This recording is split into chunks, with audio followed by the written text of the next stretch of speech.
Masih ada yang jomblo pada saat ini? Banyak. Aduh, hari gini masih jomblo. Tapi dengan walaupun belum memiliki keluarga, ketika kita dipercaya oleh pimpinan sebagai jaksa anak, sebagai hakim anak, sebagai penyidik anak, kita tidak lepas bahwa apa yang kita tangani perkara tersebut, ya kita jadikan itu anak kita. Bagaimana saudara akan tuntut dia nantinya masuk ke dalam penjara, dia harus berpisah dengan keluarganya. Kita bayangkan, mungkin adik kita mungkin ada umur sekian, pisah sama mamanya. Apabila sisi-sisi itu saudara sudah tanamkan di dalam hatinya, hati kita sebagai aparat penegak hukum yang punya kewenangan menangani perkara anak, sudah saudara pertimbangkan cara kelangsungan hidup, aku masukkan ke dalam penjara, dia nanti apa yang terjadi di dalam itu?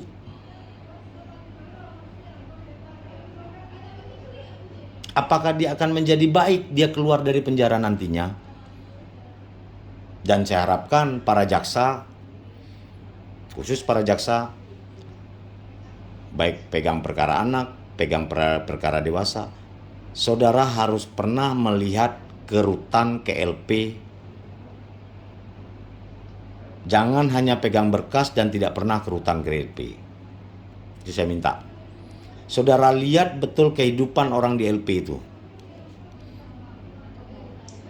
Pernah saudara lakukan itu? Belum pernah. Taunya tahap 2 kirim rutan. Nggak tahu bagaimana offernya di dalam itu. Itu makanya orang dewasa sekarang ada RJ-nya. Itu salah satu mengurangi over capacity yang ada di dalam. Perkara-perkara ringan masuk tahap 2 kirim. Tapi kita nggak tahu apakah bisa tempat tidur mereka di sana, apakah bisa mandi mereka di sana. Itu tanggungan negara. Makan mereka pagi, siang, malam ditanggung oleh negara. Tapi kita tidak tahu apa yang terjadi di dalam itu. Nah, upayakan sekali-sekali datang ke situ, cek, lihat mana tahanan kita. Nasib mereka ada di tangan kalian.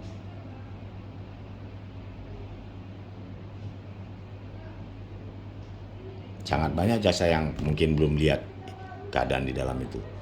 Tapi kalau saudara sudah melihat, saudara akan mempertimbangkan, yakin saudara ini tidak akan kabur. Ada si penjamin, ada apa, laporkan ke Kasipidum, laporkan ke Kajari. Pak, izin Pak, ini mungkin tidak kita tahan. Tanpa ada embel-embel yang lain ya.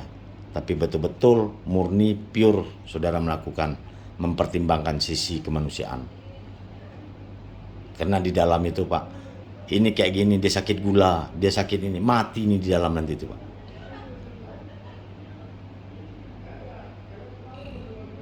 Saya itu yang saya kerjakan dulu. Harus tahu saya bagaimana rutannya Tanjung Pinang itu. Di mana rutannya tempat saya tugas. Di Riau seperti itu. Oh ini pidana korupsi, ini yang terjadi. Kalau perlu kita lihat blok itu. Kita antarkan.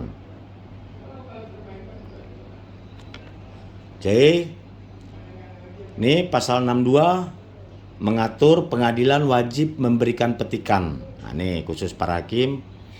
Pengadilan wajib memberikan petikan putusan pada hari putusan diucapkan kepada anak atau advokat. Jadi perkara anak ini setiap tahapan harus didampingi. Setiap tahapan harus didampingi oleh advokat, oleh pengacara. Apabila pengacaranya belum ada tahap 2, jangan diterima dulu tahap 2-nya. Sampai ada pengacara. Walaupun pengacara penunjukan. Begitu juga hakim di pengadilan pas buka sidang tidak ada pengacaranya, carikan dulu pengacaranya. Atau memberikan bantuan hukum lainnya pembimbing PK Bapas dan penuntut umum. Pengadilan wajib memberikan salinan putusan paling lama 5 hari sejak putusan diucapkan kepada anak atau advokat atau pemberi bantuan hukum.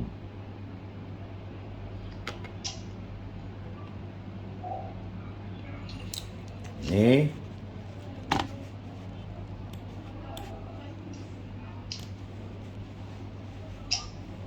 Proses pelaksanaan putusan hakim. Ini proses yang apa? Hakim menjatuhkan pidana. Panitera memberikan petikan pada putusan yang diucapkan dan menyerahkan salinan putusannya 5 hari sejak diucapkan. Terus jaksa menyampaikan petikan putusan kepada Kajari sebagai dasar diterbitkannya sprint pelaksanaan P48. Dan dalam waktu 2 hari kerja setelah menerima salinan putusan yang ingkrah, Kajari menerbitkan P48.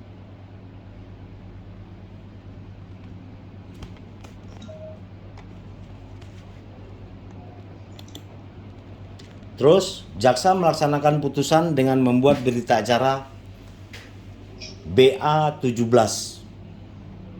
dalam waktu 5 hari kerja setelah menerima P48 dari Kajari. Jadi Kajari perintahkan laksanakan putusan hakim, jaksa langsung membuat BA17-nya. Terus jaksa mengirimkan tembusan berita acara pelaksanaan setelah dieksekusi oleh jaksa kepada kepala lembaga LP anak bahwa dia telah dieksekusi. Dan anak pidana kepada putusan perkara pada tingkat pertama register oleh hakim pengawasan atau pengamat. Kita masuk lagi, Bapak-bapak, Ibu-ibu, ke pidana pokok. Apa saja tadi pidana pokok? Pidana pokok yang pertama ada pidana peringatan. Ini yang saya sampaikan, apa saja tanda pidana peringatan nanti kita jelasin.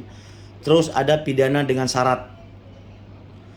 Pidana dengan syarat, jaksa melakukan pidana tuntutannya pidana syarat, hakim memutusnya, ada 3 syarat.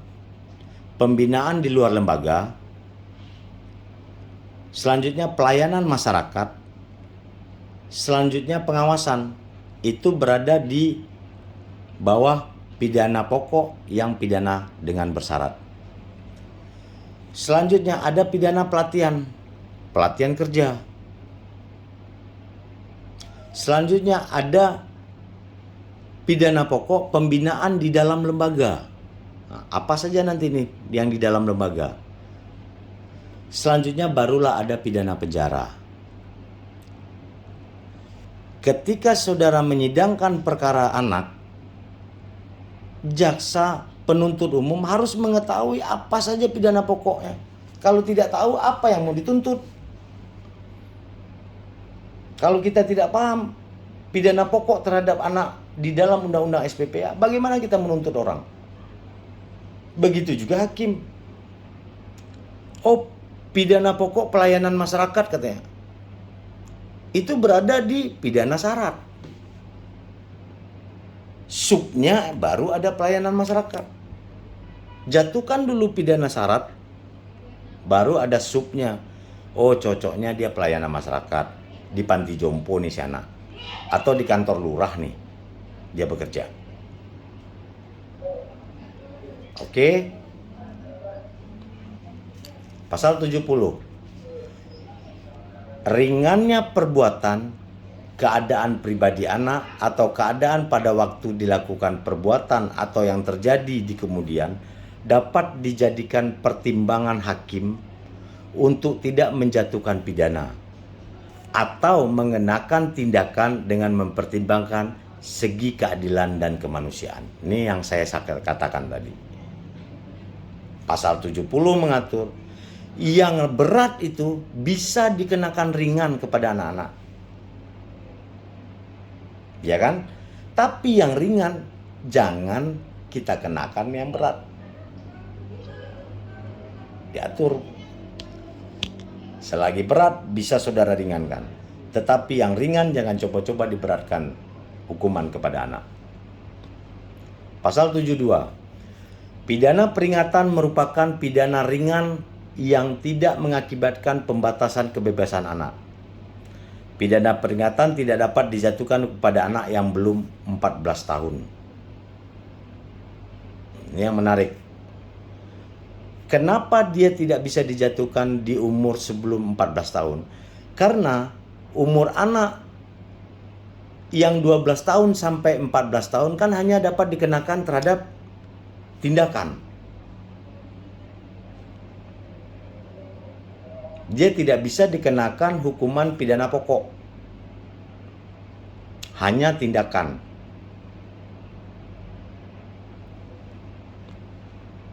Apa itu pidana peringatan? Nih, saudara baca. Hakim mengucapkan putusan pidana peringatan dalam persidangan dan dituangkan dalam putusan. Pidana peringatan dapat berupa teguran, nasihat, wejangan, himbauan, atau anjuran. Di sini menarik, Bapak-bapak, Ibu-ibu. Ketika pelaku anak tidak memenuhi syarat diversi, orang tuanya karena tidak paham berpikir, waduh Pak, berarti anak saya tidak bisa didiversi atau telah pernah mengulangi pidana atau ancamannya di atas 7 tahun. Dia harus kumulatif. Salah satu syarat terpenuhi tidak bisa didiversi. Dia berpikir, waduh, berarti di BAP Pak, anak saya, diperiksa sih, masuk penjara anak saya. Logikanya masyarakat awam karena tidak pahamnya undang-undang SPPA, ketika anaknya masuk ke dalam proses peradilan, yang saya ceritakan pembelajaran kemarin di gambaran umum, mereka sudah terbentuk bahwa anak saya akan masuk penjara. Ini nggak bisa nih penyelesaian perkara anak saya didiversi masuk ke dalam proses. Ternyata di hukuman pokok saja ada hukuman ini. Pidana peringatan dapat berupa teguran, nasihat, wejangan, himbauan, atau anjuran. Dek, jangan melakukan lagi ya pencurian ya. Catat nama panitera. Itu putusan hakim itu. Kamu baik-baik sekolah ya. Catat lagi kamu baik-baik sekolah. Kamu jangan melakukan pencurian lagi ya. Kamu harus masuk ke pesantren ya. Belajar ya agama ya, supaya jangan melakukan pencurian ya nak ya. Dicatatlah. Catatan itu menjadi putusan hakim. Bagaimana jaksa melakukan eksekusinya? Jaksa lakukan eksekusi, panggil orang tuanya. Bu, kata hakim kemarin, anak ini baik-baik sekolahnya. Jangan melakukan pencurian lagi. Masukkan kalau bisa ke pesantren Bu, biar agamanya kuat. Dah, anak ibu saya kembalikan ya. Ibu binalah anak ibu baik-baik. Itu eksekusinya. Udah, jaksa udah melakukan eksekutor, melakukan tugasnya. Ringan nggak tuh? Sangat ringan. Karena masyarakat tidak paham ada putusan yang seperti itu. Merasa dengan masuk ke dalam sistem peradilan anaknya masuk penjara. Kita rubah mindset aparat penegak hukum dengan adanya undang-undang ini. Jangan berpikir untuk perkara anak masukkan ke penjara lagi, nggak ada itu. Ini yang saya katakan tadi. Apa yang dilakukan oleh jaksa dalam eksekutornya? Dalam hal putusan hakim peringatan telah memperoleh kekuatan hukum tetap, putusan dilakukan jaksa dengan cara membacakan peringatan dari putusan pengadilan kepada anak yang didampingi oleh pembimbing kemasyarakatan, advokat, atau pemberi bantuan hukum lainnya dengan orang lain. Selanjutnya, dilaksanakan berdasarkan ketentuan pelaksanaan putusan yang diatur oleh SPPA. Hanya gitu jaksa melakukan eksekutornya. Bacakan lagi apa putusan hakim yang diucapkan oleh hakim tadi. Cepat, clear, gak perlu berlarut-larut. Siapa yang melakukan pengawasan dalam putusan peringatan?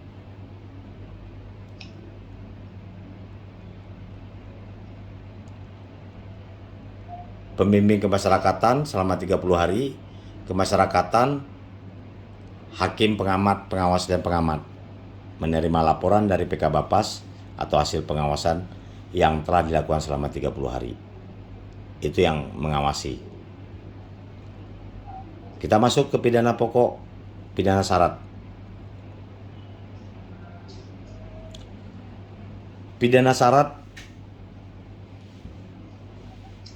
pidana dengan syarat dapat dijatuhi oleh hakim dalam hal pidana penjara yang dijatuhkan paling lama 2 tahun. Jangka waktu masa pidana syarat paling lama 3 tahun. Jadi ini sama dengan pidana percobaan. Ketika kita mempidana seseorang dengan hukuman 1 tahun penjara, tapi masa percobaan 2 tahun, dia kan tidak perlu menjalani hukuman di dalam. Ini sama, ini syarat umum. Ada 2 jenis syarat. Syarat umum dan syarat khusus di dalam undang-undang ini. Apa saja syarat umumnya? Anak tidak akan melakukan tindak pidana lagi selama menjalani masa pidana syarat. Itulah yang seperti masa percobaan. Nah, mungkin adik-adik jaksa pernah menuntut masa percobaan. Harus lebih tinggi pada masa yang harus dijalani.